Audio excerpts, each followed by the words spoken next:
ನನ್ನ ಹತ್ರ ಬಹಳಷ್ಟು ಜನಕ್ಕೆ ಕೇಳ್ತಾ ಇರ್ತಾರೆ, ರಾತ್ರಿ ಬೇಗ ನಿದ್ದೆ ಬರಲ್ಲ, ಇದಕ್ಕೇನು ಮಾಡಬೇಕು ಮೇಡಮ್ ಅಂತ.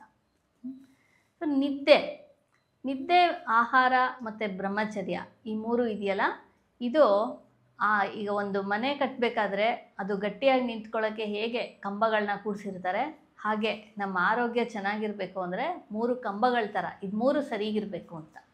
ಸೊ ನಿದ್ದೆ ಅನ್ನೋದು ಸರಿ ಇಲ್ಲ ಅಂತಂದರೆ, ನಿದ್ದೆ ರಾತ್ರಿ ಬರ್ತಾ ಇಲ್ಲ ಅಂತಂದರೆ ಏನಾಗುತ್ತೆ? ಬೆಳಿಗ್ಗೆ ಲವಲವಿಕೆ ಇರೋದಿಲ್ಲ, ಮೈ ಕೈ ನೋವ್ತಾ ಇರುತ್ತೆ, ಹಸಿವು ಚೆನ್ನಾಗಿರೋದಿಲ್ಲ.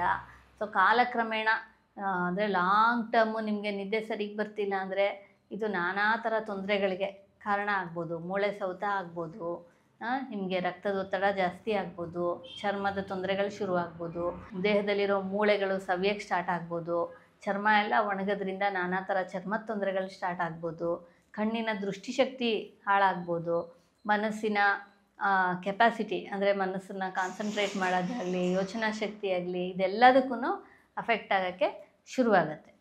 ಸೊ ಈ ನಿದ್ದೆ ಬರದೇ ಇದ್ದಾಗ ಮನೆಯಲ್ಲೇ ಏನೇನು ಮಾಡ್ಕೋಬೋದು?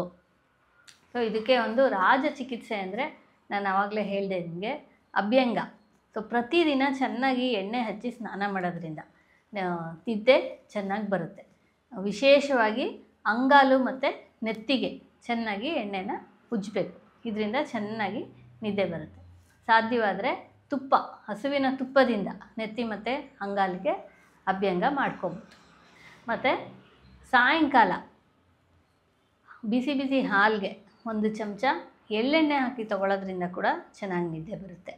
ಎಳ್ಳೆಣ್ಣೆ ಕೆಲವ್ರಿಗೆ ಉಷ್ಣ ಆಗ್ಬೋದು, ಪಿತ್ತ ಪ್ರಕೃತಿ ಇರೋರಿಗೆ ಕಣ್ಣು ಉರಿ ಆಗೋದಾಗಲಿ, ಸ್ವಲ್ಪ ವಿಪರೀತ ಬಾಯಾರಿಕೆ ಆಗೋದು, ಮೈ ಬೆವರೋದು ಈ ಥರ ಆಗ್ಬೋದು.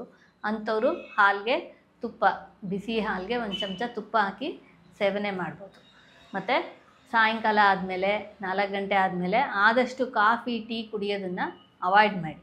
ಮತ್ತು ರಾತ್ರಿ ಹೊತ್ತು ಮನಸ್ಸನ್ನು ಕೆರಳಿಸುವಂಥ ವಿಡಿಯೋಗಳು, ಸಿನಿಮಾಗಳು, ಧಾರಾವಾಹಿಗಳು, ನ್ಯೂಸ್ ನೋಡೋದು ಇದನ್ನೆಲ್ಲ ಅವಾಯ್ಡ್ ಮಾಡಿ. ಅದ್ರ ಬದಲಿಗೆ ಮನಸ್ಸನ್ನು ಸಮಾಧಾನ ಮಾಡೋವಂಥದ್ದು ದೇವ್ರ ಸ್ತೋತ್ರ ಆಗಲಿ, ಒಳ್ಳೆಯ ಸಂಗೀತಗಳು, ಒಳ್ಳೆಯ ರಾಗಗಳನ್ನ ಕೇಳಿಸ್ಕೊಳ್ಳಿ, ಅಥವಾ ಒಳ್ಳೆಯ ಪುಸ್ತಕಗಳನ್ನ ಓದ್ಬೋದು. ಇದರಿಂದ ಚೆನ್ನಾಗಿ ನಿದ್ದೆ ಬರುತ್ತೆ. ಮತ್ತು ಇನ್ನೊಂದು ಮನೆಯಲ್ಲೇ ಮಾಡ್ಕೋಬೋದಾದ ವಿಧಾನ ಅಂತಂದರೆ ಗಸಗಸೆ. ನಿಮಗೆಲ್ಲ ಗೊತ್ತು, ಗಸಗಸೆ, ಬಾದಾಮಿ ಇದನ್ನು ಸ್ವಲ್ಪ ಬೆಚ್ಚಗೆ ಹುರಿದ್ಬಿಟ್ಟು ಇದ್ರ ಜೊತೆ ಕೊಬ್ಬರಿ ಹಾಕಿ ಗಸಗಸೆ ಪಾಯಸ ಮಾಡ್ಕೊಂಡು ತೊಗೋಬೋದು. ಇದರಿಂದ ಕೂಡ ಚೆನ್ನಾಗಿ ನಿದ್ದೆ ಬರುತ್ತೆ. ಇನ್ನೂ ಒಂದು ಆಹಾರ ಚೆನ್ನಾಗಿ ನಿದ್ದೆ ಬರೆಸೋವಂಥದ್ದು ಅಂದರೆ ಬೂದ್ಕುಂಬಳಕಾಯಿ. ಇದು ಕೂಡ ನೀವು ಮಾನಸಿಕ ಒತ್ತಡದಿಂದ ನಿಮಗೆ ನಿದ್ದೆ ಡಿಸ್ಟರ್ಬ್ ಆಗ್ತಾಯಿದೆ ಅಂತ ಅನ್ನೋರು ಬೂದ್ಕುಂಬಳಕಾಯಿನ ರಸನಾಗಲಿ ಅಥವಾ ಸಾರು ಮಾಡ್ಕೊಂಡಾಗಲಿ ಅಥವಾ ಮಜ್ಜಿಗೆ ಹುಳಿ ಈ ಥರ ಏನಾದ್ರು ಮಾಡಿಕೊಂಡು ಪ್ರತಿದಿನ ಸೇವನೆ ಮಾಡೋದ್ರಿಂದ ಕೂಡ ಒಳ್ಳೆ ನಿದ್ದೆ ಬರುತ್ತೆ. ನಮ್ಮ ಕನ್ನಡ ಫೇಸ್ಬುಕ್ ಪೇಜ್ನ ಲೈಕ್ ಮಾಡಿ, ಯೂಟ್ಯೂಬ್ ಚಾನೆಲ್ನ ಸಬ್ಸ್ಕ್ರೈಬ್ ಮಾಡಿ. For more updates click on the bell icon. ನಮ್ಮ ಕನ್ನಡ ಡಿಜಿಟಲ್ ಮೀಡಿಯಾ.